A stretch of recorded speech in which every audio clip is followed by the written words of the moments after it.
Le corps sans vie d'une fillette de 7 ans a été retrouvé dans un quartier de la commune de Daloa. L'Égyptien Mohamed Salah a été désigné Ballon d'Or lors de la soirée des CAF Awards tenue hier à Dakar, au Sénégal. Bonsoir, merci de suivre le 19h. Elle était seulement âgée de 7 ans et en classe de CP2. Le corps d'Alan Milka Jemima a été retrouvé au groupe scolaire Abattoir Sud au quartier Manioc à Daloa. Selon les témoignages, elle a reçu un violent coup à la tête entraînant une ouverture sur le crâne. Une enquête criminelle a été ouverte par la police de Daloa. Notre correspondant Ganan Konaté revient sur ce drame. La petite Jemima n'est pas rentrée à la maison le lundi soir après les coups de 17h30. Son corps a été découvert le lendemain matin dans l'enceinte de l'école. Toute la nuit, quand on l'a cherché, qu'on n'a pas vu, c'est au petit matin, nous sommes venus à l'école. Une femme nous a alertés, allez-y voir à l'école, il y a un corps qui est là-bas. Et quand nous sommes venus, on l'a vu étendu ici, la tête, vous voyez le sang là. Elle a été assommée, le crâne était fracturé, et puis il y a eu un pincement de manchon ici, et puis à la jambe. Tout juste, nous nous sommes dit, peut-être qu'on a retiré, on lui a retiré du sang. Ce drame peu fréquent, mais pas exceptionnel, a plongé les parents de la victime dans une situation lamentable. Vers les 18h, il était sorti un peu. Donc je suis venue, je ne voyais pas ma fille. C'est ça, il a demandé, où est Jémi? C'est ça, après son frère a dit que quand j'étais en classe, Jémi m'a trouvé là-bas. Lui aussi, comme il est en train de copier les sons là, tous les gestes là, il n'a pas suivi encore. Après ça, il n'a plus vu la petite jusqu'à aujourd'hui. Aujourd'hui, voilà que je me trouve sans ma fille. Vraiment, je ne sais même pas, je sais pas quel mot dire, je ne sais pas. Vraiment, je suis vraiment dépassé. Qui a commis cet acte et à quelle fin? Ce sont les questions que l'on se pose et la police a ouvert une enquête pour le savoir. Mettre en place une stratégie globale de développement économique régional et une stratégie de communication, c'est le but d'une rencontre de l'espace Escabo à Korogo dans le nord ivoirien. L'espace Escabo renferme les villes de Sikasso au Mali, Korogo et Ferkessédougou en Côte d'Ivoire, Bobo-Dioulasso et Banfora au Burkina Faso. Kader Sogodougou. L'intégration sous-régionale est un puissant moyen de développement économique et social. 3 pays, la Côte d'Ivoire, le Mali et le Burkina Faso, ont décidé de tirer profit de leurs identités communes. Transformer ce qu'ils ont en commun en potentialité économique pour leur développement commun. Ces 3 pays appartiennent à l'espace Escabo, Sikasso pour le Mali, Korogo Ferkessédougou pour la Côte d'Ivoire et Bobo-Dioulasso Banfora pour le Burkina Faso. Le Sénoufo et le Dioula, des langues communes et les activités agro-pastorales communes renforcent donc cette vision, d'où la mise en place d'une stratégie de développement économique régional, DER. C'est Korogo en Côte d'Ivoire qui a été choisi pour mener la réflexion. Le principal objectif de ce programme est de renforcer la capacité des collectivités territoriales dans le portage du développement économique local au profit de leurs populations respectives. Participent à cette rencontre des élus des différentes villes de l'espace Escabo, des structures étatiques des différents pays et des partenaires au développement. Chacun compte jouer sa partition. C'est une volonté de partenariat, une volonté de travailler ensemble. Moi, je suis très heureux que la Fédération canadienne des municipalités, par l'entremise du gouvernement du Canada, ait accepté de contribuer au renforcement du développement économique régional et local pour le Burkina Faso, le Mali, ainsi que la Côte d'Ivoire. Je suis très, très optimiste. 3 projets vont sanctionner les travaux. Un portant sur le développement économique régional, un autre sur la communication et enfin le fonctionnement du DER. La jeunesse musulmane en Côte d'Ivoire a tenu récemment son 2e congrès ordinaire. Thème choisi, la GEMSI face aux mutations du monde actuel. Le président de cette organisation a invité la jeunesse musulmane à adopter un comportement digne et exemplaire dans la société et à promouvoir les vraies valeurs de l'islam. Paga Sorokoni. Docteur Dosso Karim, reconduit à la tête de la GEMSI, jeunesse musulmane en Côte d'Ivoire, pour un nouveau mandat de 5 ans. enseignant-chercheur à l'UFR Sciences juridiques de l'Université Alassane Ouattara de Bouaké, lui et les membres de son bureau ont été investis en présence de nombreux guides religieux, dont Dr Fadiga Moussa Al-Farouk, guide de la communauté sunnite de Côte d'Ivoire. Cette investiture s'est faite à l'occasion du 2e congrès ordinaire de la GEMSI. Dr Dosso Karim, profitant de l'occasion, a invité la jeunesse musulmane à promouvoir les vraies valeurs de l'islam, mais surtout à contribuer fortement au développement économique et social de la Côte d'Ivoire par son abnégation au travail. La jeunesse, c'est le moteur du développement. Quand vous avez une jeunesse bien formée, quand vous avez une jeunesse bien éduquée, vous avez toute la chance d'avoir un pays développé. Et c'est dans cette perspective que nous allons inscrire nos actions.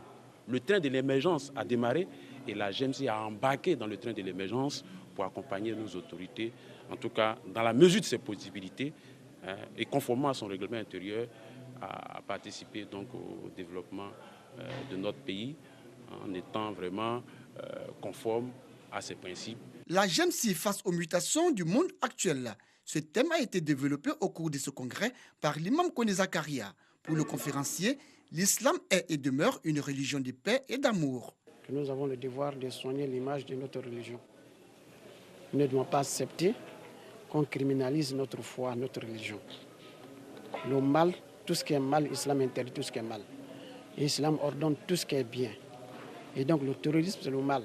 Et donc nous ne devons pas accepter qu'on taxe notre religion de cette barbarie-là. Le fait de donner le nom djihadiste et islamiste à des terroristes, ce n'est pas normal. Parce que déjà, islamiste, ça vient du mot islam. L'islam, c'est une religion de la paix. À ce congrès, qui a vu la participation des structures et associations sœurs, la lecture des motions, mais aussi de nombreuses résolutions et recommandations. L'engagement à défendre la liberté d'opinion et de culte. L'engagement à œuvrer au maintien de la cohésion sociale, l'application des grandes lignes de la politique éducative et de la formation à la culture de la paix, entre autres. On s'intéresse à la première édition du Festival international Ekangagwa dans le Moronou, une occasion pour les fils et filles de cette région pour promouvoir le riche patrimoine culturel agni. C'est une initiative des cadres de cette partie du pays. Charles Tatou.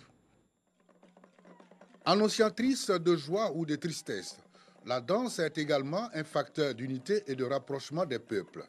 Cet instrument d'expression des peuples africains est en voie de disparition dans presque toutes les localités de la région du Moronou, depuis la léthargie dans laquelle est plongé le royaume Morofoué, cette partie de la Côte d'Ivoire.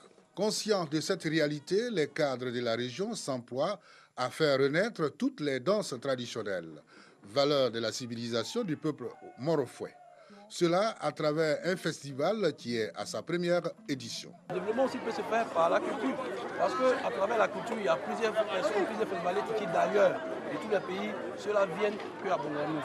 Ils peuvent trouver des choses qui vont les intéresser. C'est ma partition de donner ce que je peux pour que ma région soit vraiment mieux vue vis-à-vis de l'international. Cadres, autorités politiques et coutumières de la région, tous apprécient l'initiative.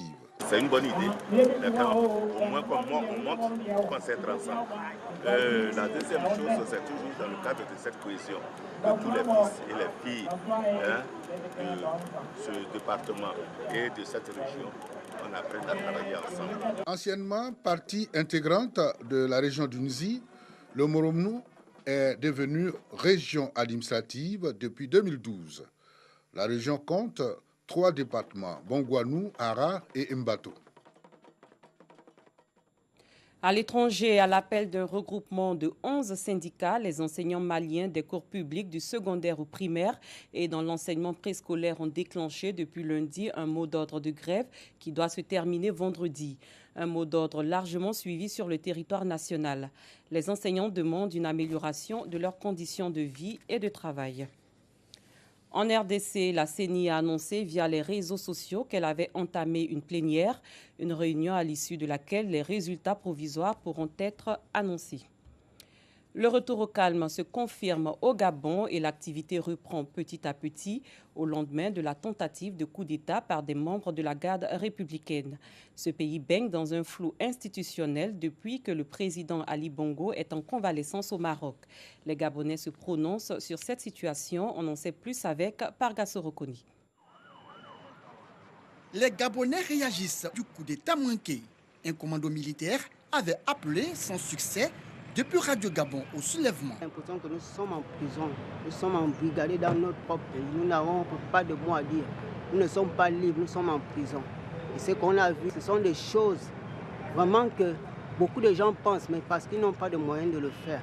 Le pays baigne dans un flou institutionnel depuis que le président Ali Bongo est au Maroc suite à un AVC. On en a marre de rester dans le doute, l'incertitude et nous attendons tous les réponses exactes de notre président s'il est encore apte à assumer ses rôles. C'est malheureux. Toutes les institutions internationales, l'ONU en particulier, condamnent cela. Nous sommes dans un pays beaucoup plus démocratique et nous voulons bien que la démocratie s'exprime par les urnes. Le calme est revenu à Libreville et l'Internet coupé a été rétabli. Au Venezuela, le président Nicolás Maduro commencera jeudi un deuxième mandat de 6 ans dans un pays en proie à la pire crise économique de son histoire récente. Nous restons avec Parga Sorokoni. Au Venezuela, Maduro va entamer un nouveau mandat dans un pays en proie à une grave crise économique. Des milliers de Vénézuéliens fuient le pays. Avant qu'il ne ferme la frontière ou que le pays rompe les relations avec lui, nous avons pris la décision de partir avant qu'il nous escroque, car c'était une arnaque ce qu'il a fait. L'inflation atteint 10 millions de pourcentage selon le FMI. La situation sanitaire au Venezuela est la pire de l'histoire républicaine du pays, selon la manière dont tous les systèmes de santé du monde sont évolués. La vérité, c'est que le régime de Maduro reste au pouvoir grâce aux tanks de guerre, aux armes, aux fusils, dans un pays qui est, de loin, le plus violent du monde. Le système de santé est en ruine. La situation sanitaire au Venezuela est la pire de l'histoire républicaine du pays, selon la manière dont tous les systèmes de santé du monde sont évalués. Le système de santé de Maduro est un échec. C'était le récit de Doigt de Laser. Dakar, la capitale sénégalaise, a abrité hier la soirée des CAF Awards. Au terme d'une soirée haute en couleurs, l'Égyptien Mohamed Salah a remporté le titre de Ballon d'Or africain pour la deuxième fois consécutive. Salif Ouattara, Odalegui. Pour la deuxième fois consécutive et devant le Gotha du football africain, l'Égyptien Mohamed Salah a remporté le titre de meilleur joueur africain de l'année. L'Égyptien doit surtout ce titre à sa brillante prestation avec son club Liverpool lors de cette saison et une qualification réussie à la Coupe du Monde avec des Pharaons qui étaient en perte de vitesse par manque d'une attaque de feu. Chose que les Pharaons ont réparée avec le prodige Salah. Mo Salah devance dans le classement son coéquipier de Liverpool, le Sénégalais Sadio Mané et le Gabonais Pierre-Emerick Aubameyang qui a préféré ne pas effectuer les déplacements. Une récompense qui a créé la ferveur au Caire avec des supporters qui avaient déjà savouré en début de journée la désignation de l'Égypte comme pays hôte de la CAN 2019. L'autre grande distinction de la soirée est celle de la Sud-Africaine Christina Tombinga-Tlana, sacrée meilleure joueuse de la saison 2018 et surtout plus beau but de l'année. Un but inscrit lors de la CAN féminine qui s'est déroulée au Ghana et où les Bayana ont fini deuxième, donc qualifiés pour la Coupe du Monde féminine 2019 en France. Fin de cette édition. Merci de votre attention. Bonne soirée sur RTI2. Je vous retrouve demain.